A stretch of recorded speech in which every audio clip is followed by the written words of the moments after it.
Привет, мои дорогие друзья! Сегодня в видео буду вам рассказывать очень важную информацию для меня. Купила я вот такие цветочки. Они вот разных цветов бывают, я вам покажу. Белые, розовые, персиковые, малиновые, фиолетовые. Цветочки называются эти винка. Чем они хороши? Поскольку они ядовитые, то дикие животные их не едят. Цветут они очень долго.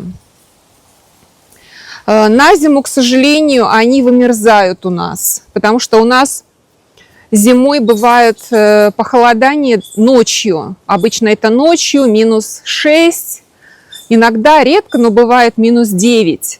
Днем, конечно, даже зимой бывает 1, 2, 3 градуса тепла. Ну и то это не так часто, бывает, конечно, все теплее. И сейчас, вот вы видите, я сижу в таком ватнике. Сегодня 29, по-моему, июня, и сейчас у нас плюс 15. Днем, ну где-то в 12, в 2 часа дня, наверное, будет 20-21 градус. Я смотрю новости, Европа там стонет, и там жара неимоверная, а у нас такое легкое похолодание. Это очень приятная погода, потому что, ну, мы, знаете, от постоянного солнца немножко устаем, и бывают такие жарковатые дни, но в принципе мы живем в горах высоко, 5000, ну здесь называют фут, это 1,5 километра над уровнем моря. То есть у нас очень комфортная погода. И вот сегодня такое легкое похолодание, вчера такой денечек тоже был не сильно жаркий, но это приятно. Вчера вообще был туман, облака были, и настолько такой приятный отдых от солнца. Ладно, это вот сегодня. А потом температура будет где-то в районе 25-27 градусов. Это просто супер. Июнь был просто супер классный. Посмотрим, какой будет июль. Ну, июль у нас так обычно пожарче. Ладно. Решила я вот сюда посадить. Здесь у меня была календула. Я ее, видите, обрезала, потому что она уже перестала цвести, вышла вся на семена. Цветет она очень красиво, рано начинает цвести, и она снова здесь начнет расти. Поэтому я вот в этот уголок посажу 2 цветочка. Вот, а так-то о чем я хотела с вами поговорить. Знаете, я перестала делать некоторые вещи, как многие уже, наверное, заметили. Поскольку я с большой любовью веду мой канал, мне нравится это делать. Такое, знаете, это даже не ради общения, а это какое-то творчество, я бы сказала. Но гнаться за большими крупными каналами я не могу и не хочу. Но я хочу вести мой канал так, как мне комфортно, как я получаю удовольствие от ведения моего канала. И постепенно я думаю, что найдутся такие же люди, которым мой канал интересен. Потому что я, например, тоже смотрю другие маленькие совсем каналы, люди только начали их вести. Но это интересно. Большие каналы, я вот смотрю и думаю, нет, я не то чтобы не смогла так вести, я даже не хочу пытаться повторять, ну какая там будет информация. Они друг друга, кстати говоря, часто повторяют. Вот. И я решила, что, знаете, я не буду приукрашать себя, как я делала в первых моих видео. Это была абсолютно не я. Начиная с внешнего вида и заканчивая тем, как я там говорила, сейчас даже смешно смотреть, но я не удаляю эти видео, пусть они остаются, знаете, для истории. Сейчас я не хочу краситься, я ношу только удобную мне одежду, и я занимаюсь только тем, чем я хочу заниматься. Вот, и я обнаружила, что я гораздо лучше стала спать, перестала нервничать, ничто меня больше не беспокоит, муж меня во всем поддерживает.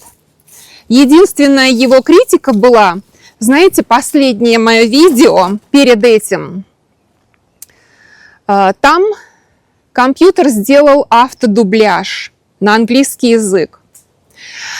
Но поскольку я русский язык не отредактировала, а может быть следовало бы это сделать, но вот в этом видео я отредактирую русский язык, то такой был смешной перевод. Мужу, конечно, понравился, но даже я слышу, что какие-то интонации не мои, голос не мой. Ну и перевод какой-то иногда вроде бы правильно на английский переведено, а иногда какая-то белиберда. В общем, интересный такой эксперимент.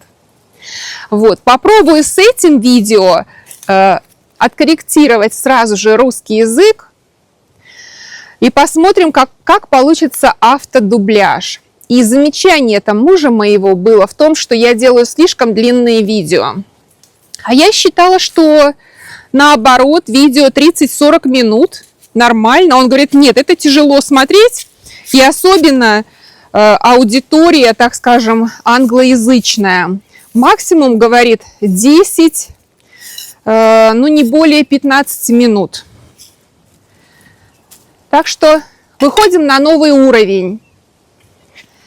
Сняла вот эти помидоры. Видите, в них дырочки. И дырочки эти, а я думаю, почему они начали зреть? Они вроде бы еще не выросли как следует, но уже начали созревать. Так. Оказалось, что это маленькие-маленькие черные муравьи прогрызли в них дырки и начали их поедать изнутри. Так что я их сорвала, промыла и положила. Вот здесь у меня борная кислота с сахаром на солнышко. Пусть они, если дозреют, посмотрим. Если дозреют. Ну, не дозреют, выбросим. А так, покажу вам мои помидоры. Растут они прекрасно. Сейчас вам покажу. Вот эта винка. Покупала я в Home Depot. Так, цена $5.98. Ну, 6 $6. И их здесь 6 цветочков. Еще купила вот такой огурец, посажу. Длинный, японский. И еще насмотрела там тоже помидоры интересные. Самые сладкие в мире написано помидоры, так что куплю обязательно. А так вот выход или вход на задний двор.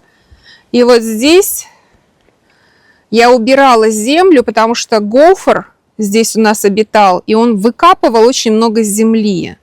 Вот. Муж говорит, ну что здесь так пустынно? Я думаю, ну ладно, посажу. Не буду ждать, пока тысячелистник здесь прорастет. Он, конечно, мощный, агрессивный. Я его посадила здесь, когда у нас собака была. И такой, знаете, газончик для собаки. Она любила здесь лежать. Вот, а так, вот эти цветочки, они распушатся, долго цветут, красота будет. Вот какая у меня есть калибрахоа. И эту калибрахоа, у меня здесь была желтая, и съел ее паутинный клещ. Он набросился и на эту, но я каждые 3 дня стала опрыскивать специальным таким против против вот этих клещей, в общем, против инсектицид, как он там называется, в общем, против плохих насекомых.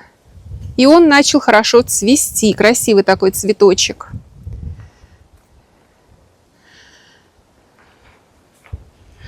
Еще у меня вот дикие цветочки растут. Пусть растут. Так, ладно, купила еще я, докупила. Посажу вот это растение, кто не знает, называется, видите как? Russian Sage, русский шалфей в переводе. В нашем климате это очень красивое, неприхотливое растение. Оно больше месяца цветет, долго цветет, и таким облаком фиолетово-голубым он разрастется, и будет такой очень красивый кустик. А рядом тайский базилик. И я посчитала, там, по-моему, 6 кустиков. Посажу я, где у меня перцы и томаты растут, для отпугивания, опять же, для отпугивания насекомых. Ну, давайте вот вам покажу еще мои огурчики. У меня уже пошли цветочки, видите, как вот здесь женские цветы начали цвести. Несколько уже их пошло. И моя идея с этими огурцами не удалять пасынки. Пусть он растет кустом, не в один ствол. Вот, потому что у меня здесь не так много, знаете, в высоту можно пускать. И один ствол этот на все лето, уж больно они длинные растут. А так кустами, когда они растут, может быть, это ограничит их рост. В общем, цветут хорошо. Посмотрим, как будет. Обратила внимание тоже, на обратной стороне обнаружила клещей, паутинный клещик. Так что обрабатываю, ну, раз в неделю я точно с обратной стороны листики обрабатываю. Вот. И знаете, кто-то рекомендует их опрыскивать просто водой, я не опрыскиваю. И они, видите, как прекрасно себя чувствуют. Потому что если просто опрыскивать водой постоянно огурцы, кто-то говорит, что они так очень любят влагу, тогда на них очень много всяких заболеваний и мошек, и не знаю чего, и белокрылка налетает, и маленькие такие черные муравьи. Не хочу, в общем. Особенно этот паутинный клещ. Плюс в жару, поскольку в июле будет, ну, довольно тепло, может появиться белый вот такой налет, не помню, как он называется. Mildew здесь, по-моему, называют в Америке. В общем, такие дела.